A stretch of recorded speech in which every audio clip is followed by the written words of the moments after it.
Olá, meu nome é Mauro Calil, sou fundador da Academia do Dinheiro e eu estou aqui hoje para conversar com o Marco Cesarini. Marco Cesarini é economista, tem MBA em Personal Finance, tem 35 anos de mercado financeiro, 15 dos quais no Banco Ourinvest, que foi o banco que foi o criador do mercado de fundo de investimentos imobiliários.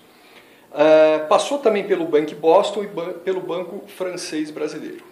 E a entrevista aqui com ele, né, é justamente para tentar extrair o melhor possível, ou o máximo que eu conseguir, da experiência dele em fundos de investimento imobiliário.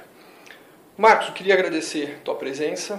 Tá? A nossa intenção aqui não é dar dica de aonde investir, qual fundo escolher especificamente, até porque essa entrevista faz parte de um curso que ele deve atravessar o tempo e modismos. Tá? Então, eu queria começar te perguntando que história é essa que você já negociou mais de 500 milhões de reais em fundos imobiliários. Isso é sério, não é? É um número estimado. Pode ser que seja até mais do que isso, provavelmente. Eu iniciei, quando eu estava aqui no Banco Ourinvest, quando nós iniciamos a primeira operação de fundo imobiliário no Brasil, que foi o Shopping Pátio Higienópolis, de lá para cá a gente teve um crescimento do mercado muito grande. Obviamente, em função das diversas crises que a gente teve ao longo do período, isso interrompeu, depois voltou, né? Mas hoje você tem uma indústria, de certa forma, já bastante consolidada, né? Uma indústria que, em condições normais, do ponto de vista de juros, de economia funcionando de uma forma mais tranquila, né? Vamos dizer assim, ela tem todas as condições para crescer cada vez mais, né? Mas o que se apresenta hoje, depois desses anos, desde o primeiro fundo do Shopping Pátio Higienópolis, é uma indústria que possibilita ao investidor uma ferramenta do ponto de vista de acumulação de recursos, visando uma renda para a sua aposentadoria de uma forma bastante satisfatória. A lei dos fundos ela é de 93. Uhum. Tá? Agora, por que os fundos começaram a crescer a partir da crise de 2008, 2009, 2010, é que a gente vê uma curva de ascensão dos cursos, não só nos IPOs, mas também nas negociações? Basicamente em função das experiências positivas desse mercado, né? Você tem vários fundos imobiliários que foram lançados antes disso, né, que permanecem distribuindo renda, né, com patrimônios muito interessantes, com patrimônios muito sustentáveis até hoje. E isso, obviamente, foi estimulando o lançamento de novos produtos, né, e deixando os investidores cada vez mais confortáveis de investir nesse mercado. Uma pergunta que eu tenho para te fazer, tá, que eu até anotei para não esquecer. Bom, você negociou muito, tá? Você está desde o início desse negócio. Primeiro, como que era convencer um cidadão a investir num negócio que não existia? Tá? Bastante difícil, efetivamente, né? A gente lembra que o Shopping Pátio Higienópolis, que foi o primeiro fundo imobiliário, os investidores, principalmente os investidores mais ligados ao mercado imobiliário, tinham muita dificuldade em imaginar adquirir um ativo imobiliário que não tinha escritura em nome dele, né? Que era uma coisa pulverizada entre vários investidores, né? Foi um processo difícil, mas que obviamente foi se amadurecendo ao longo do tempo. Depois do Shopping Pátio Higienópolis, ainda teve um outro fundo imobiliário, que foi o Hospital Nossa Senhora de Lourdes, que foi o segundo fundo imobiliário do mercado. Esse então foi mais difícil ainda, né? Quando você entrava em contato com o investidor para vender um fundo imobiliário de um hospital, ele achava que você estava vendendo um plano de saúde. E alguns tinham a questão de você ganhar dinheiro com uma atividade hospitalar, né? Entrava num conflito particular, que isso não era muito saudável, ganhar dinheiro onde as pessoas, né, estão doentes, etc. Mas... É interessante, porque a pessoa está doente, você tem um hospital, quer dizer, na verdade você está fazendo um bem para ela, que ela está sendo bem atendida. Pois né? E assim, do ponto de vista do investidor, é um business como qualquer outro, né? Você analisa individualmente, independente, né, do que seja. Mas o que é interessante é que você começou primeiro que normalmente o fundo imobiliário está muito ligado a lajes corporativas, né? No mercado americano, os REITs, obviamente são fundos imobiliários muito grandes que aglutinam, às vezes, quantidade de ativos não só grandes como diferentes. Você pode ter no mesmo fundo imobiliário uma laje corporativa, com shopping, com hotel, tudo junto. No Brasil você começou a indústria primeiro com os monoativos, né? Então, primeiro foi um shopping, depois foi um hospital, depois foi um outro hospital, depois só é que começaram a ter os fundos de lajes corporativas, né? O que você já começa a ver, uma das coisas que, na minha opinião, é o que é mais interessante para o investidor, que é você poder investir no mercado imobiliário em ativos diferentes, ativos diferentes, de naturezas diferentes, né? Um shopping, né? Hospital, universidade, laje corporativa. Hoje o mercado evoluiu, hoje você tem fundos de fundos, tem fundos de papéis imobiliários.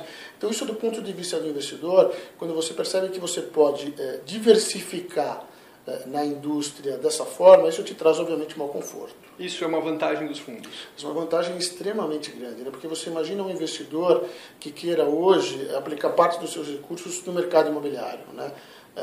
Normalmente o investidor ele vai procurar uma opção de um imóvel residencial, né? Ou uma opção de um escritório, né? Um pequeno escritório, né, que a gente chama, né? E é muito difícil, porque você está falando com uma modalidade de locatário complicada, né? Uma modalidade de locatário muito ligada a uma questão de como está o mercado naquele momento. É muito diferente de você investir num fundo que é proprietário de lajes corporativas AAA, com locatários que são empresas multinacionais, com contratos de 10 anos, com a gestão sendo feita por profissionais de mercado. Então, isso te dá a possibilidade de você investir em ativos dessa qualidade e de natureza pulverizada, né? Sem você concentrar risco, né? Que eventualmente você pode ter algum problema no mercado de lajes corporativas, mas você pode ter na carteira shoppings, que é um mercado diferente, né? Você pode ter hospital, você pode ter hotel, então você consegue fazer uma diversificação muito grande. Enquanto que no mercado físico, né? Ou você fica no residencial ou para o pequeno escritório, né? Que são mercados, na nossa opinião, de maior risco, de menor liquidez e uma série de desvantagens quando você compara com o mercado de fundo imobiliário, né? Tá bom. O sonho de grande parte dos brasileiros é viver de renda, né? Essa história de todo mundo conhece lá um tio, um avô, enfim, tem alguém na família que o cara tem 10, 15 casinhas alugadas, 3 casinhas alugadas, que lá no futuro compõem a renda dessa pessoa. Tenho 2 perguntas aqui. A primeira, que eu acho que você de certa forma já respondeu. É melhor esse meio tradicional ou os fundos imobiliários? Essa é a primeira pergunta. E a segunda pergunta, é possível viver de renda com fundos imobiliários? Sem dúvida, né? A gente tem ao longo do tempo, né, ao longo desse período trabalhando nesse mercado, investidores que lá no início eles fizeram uma meta, né? Eu quero obter recursos de fundos imobiliários suficientes para ter um nível de renda X para que eu possa utilizar na minha aposentadoria. Então, são investidores que programaram, por exemplo, ter 5 mil, 10 mil, 20 mil reais de renda oriunda de fundo imobiliário para que ele possa utilizar lá na frente, né? Com os diversos tipos de fundos que você tem hoje. É possível fazer isso? E nesse plano ele vinha investindo quanto? Ele investia mensalmente? Como é que ele fazia? Alguns mensalmente, outros de forma periódica, né?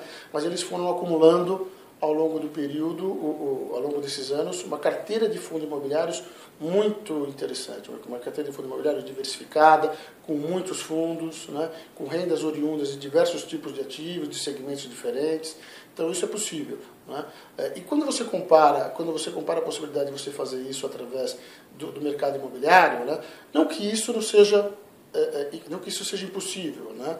Isso também é possível, mas o nível de risco é muito maior.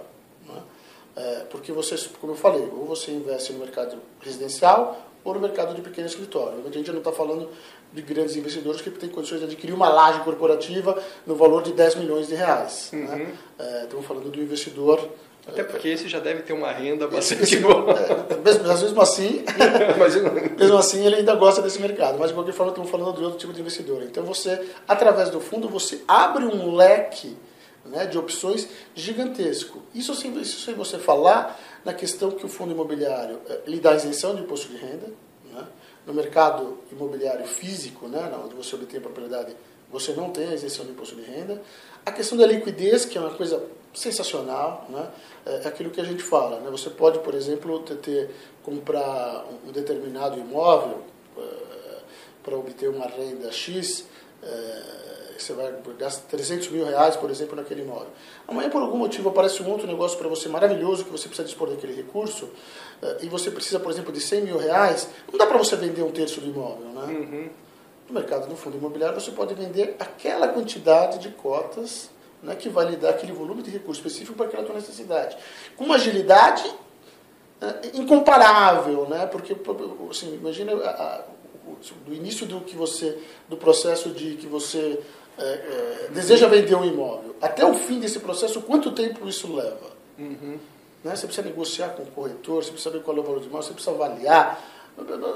No mercado de fundo imobiliário, como as cotas são negociadas no ambiente de bolsa de valores, né, na BMF, na Bovespa, as cotas você tem todos os dias no seu computador quanto está valendo aquela cota. Né? Então você consegue negociar qualquer quantidade de cotas que você precisa, qualquer volume de recursos que você precisa, com extrema agilidade, quer dizer, incomparavelmente maior em relação... Isso também não é um lado... uma desvantagem, esse excesso de transparência, porque eu costumo dizer o seguinte, você não chama todo dia um corretor de imóveis para avaliar o teu imóvel, e quando ele avalia, ele vai te dar um preço que nunca será o preço negociado, sempre tem um preço mais baixo, e você vai pagar lá a corretagem, etc, tem um monte de coisa para ser paga, quer dizer, aquele preço anunciado não é... Agora, em compensação, na bolsa, você está vendo lá, nossa, a cota subia, a cota caía, a cota subia, a cota caía. Isso também não causa um pouco de angústia no investidor? Não? No início, eventualmente até sim, mas a partir do momento que o investidor ele entende que ele precisa olhar isso com uma visão de longo prazo, né? Ao primeiro momento em que isso acontece, o valor da cota eventualmente pode desvalorizar, e depois ele percebe que ela valoriza, e depois ela desvaloriza de novo, mas o nível de renda se mantém, ele acaba ficando um pouco despreocupado em relação a isso. Óbvio que você tem fatos econômicos que interferem diretamente no valor da cota na bolsa. Essa questão da liquidez que o fundo imobiliário tem, essa agilidade que ele tem de negociação, obviamente também transparece em função de algum fato econômico, taxa de juros, por exemplo. Uhum. Né? Quando você tem, obviamente, uma taxa de juros mais baixa, você tem a cota sobrevalorizada, né? Porque o mercado tende a comparar mesmo os investimentos imobiliários com os investimentos financeiros como se fosse uma coisa só. Né? Então, eventualmente, isso pode acontecer. Nesse momento que a gente está vivendo, no momento que você tem uma taxa de juros mais alta, investidores que compraram cotas do passado estão vendo suas cotas abaixo do valor que eles adquiriram. Mas esse processo vai se inverter com uma rapidez também muito, muito grande no momento em que a taxa de juros começar a cair. Ele vai começar a ver o valor da sua cota subindo, que é aquela equalização que o mercado faz para obter um mínimo de renda padrão. Tá. Né? Então, esse é um processo normal, mas que não interfere na renda do investidor. O que interfere na renda do investidor, basicamente, é a questão do mercado imobiliário especificamente. Imóveis que tenham vacância, se você tem um excesso de oferta no mercado, isso, obviamente, é o efeito na renda. O valor da cota, ele muda em relação a esses fatores que interferem no mercado. Outras perguntas que eu tenho aqui, uma delas é o seguinte, bom, os imóveis, eles, em certo momento, se você tem um imóvel alugado, ele vai se depreciar, você tem um ciclo, né? Você comprou um imóvel lá naquele bairro que está sendo formado, ok. Aí o bairro cresceu, só que a tua casinha está lá, está sendo alugada, etc. De repente veio um monte de coisa em volta, muito melhor, valorizou o teu terreno, valorizou o teu imóvel, mas em compensação você não tem o aluguel que os seus vizinhos têm. E é o último a alugar porque a tua casinha é velha, ok? Então chega uma hora que você precisa vender. Isso acontece também com os fundos imobiliários. Chega uma hora que ele matura, que ele não vai te render mais do que aquilo. Existe alguma classe de fundos imobiliários onde isso ocorra? Não? Você tem hoje no mercado os fundos imobiliários que a gente chama de gestão ativa e os fundos imobiliários de gestão passiva. Né? Os fundos imobiliários de gestão passiva são basicamente os fundos onde você tem imóveis que têm o objetivo de permanecer durante muito tempo geradores de renda. Né? E são ativos que eles são constantemente atualizados. Né? Tá, esses imóveis que você falou, por exemplo, esses fundos que você falou que tem um único ativo, é um deles? São sem dúvida. A gente está falando, por exemplo, de hospitais. Né? Uhum. Você tem, por exemplo, um locatário de um hospital. Obviamente, esse imóvel está sendo constantemente sendo feito upgrades desse ativo. Né? Ele está constantemente atualizado, obviamente, porque se esse hospital ele não tiver, o imóvel não tiver adequado, as pessoas não vão né, não vão procurar esse hospital. A mesma coisa as lajes corporativas. Você pode ter eventualmente um fundo, né, um monoativo que a gente chama, né, um fundo imobiliário com único ativo, e esse ativo ele está sendo constantemente atualizado até para que ele possa ser locado com uma rapidez mais fácil. Então, a administração e o gestor, eles são importantes nesse processo. Sim, são importantes. E você tem também os fundos imobiliários de gestão ativa. Esses fundos imobiliários de gestão ativa são fundos que são proprietários de vários ativos imobiliários e eles podem, ao longo do tempo, vender e comprar novos imóveis. Ele pode, eventualmente, comprar ativos visando uma valorização, né, num prazo de 2, 3, 4, 5 anos, e ele comprar com esse objetivo e reciclar essa carteira numa velocidade maior. Né? São fundos imobiliários que eles também acabam, obviamente, por ter uma quantidade grande de ativos, né, também tendo menos risco. Né? Quando você tem um fundo que você tem um único ativo, né, apesar de eventualmente ele pode ter vários locatários, ele apresenta, obviamente, um nível de risco maior. Quando você tem um fundo que ele é proprietário de vários ativos, né, inclusive não só espalhado, não só numa única cidade, eventualmente, eles podem estar espalhados do ponto de vista geográfico, inclusive, de naturezas diferentes, obviamente, com uma quantidade de locatários maior, obviamente, isso também te dá uma condição de risco menor. Que também, esse fundo é mais diversificado. Por falar em risco, assim, quais são os riscos, além desse, que você elenca como aqueles que o investidor tem que ter mais atenção? Ele tem que ter atenção, obviamente, basicamente, qual é a empresa, qual é a instituição financeira, né? Qual a experiência daquela instituição financeira no mercado de fundos imobiliários, o que ela já fez, né, qual é a expertise dela. Né? Isso é importante, né, porque essa empresa ela vai estar fazendo a gestão desses ativos. É o risco de gestão. Você tem o risco de gestão, ele é importante. Obviamente também quando você está adquirindo um fundo, você tem que ter um pouco de sensibilidade, né, em relação à sua carteira. Né?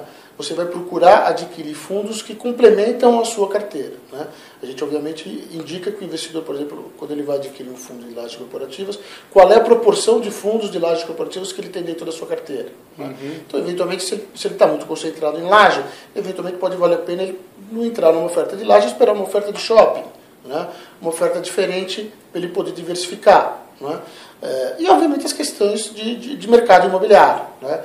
Onde esse imóvel está situado, se é uma região que está crescendo, se é uma região que como é que ela se apresenta do ponto de vista imobiliário, se já tem uma vacância, se ela está super ofertada, se ela tem uma demanda grande. Obviamente, as questões ligadas ao mercado imobiliário também é importante quando você está adquirindo um ativo desse através de fundo.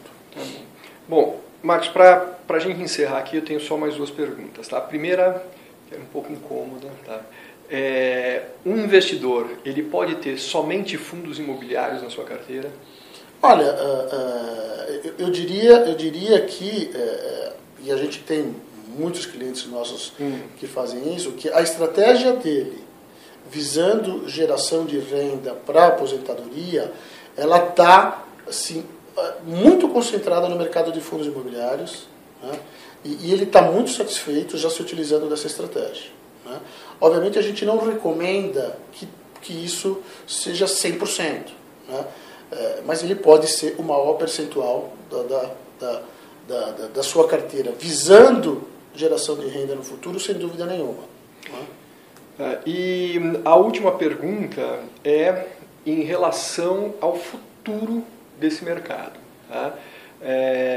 enfim, enquanto nós gravamos esse vídeo, a gente tem uma questão aí imobiliária, né, no ano de 2016 que está esquisita, né?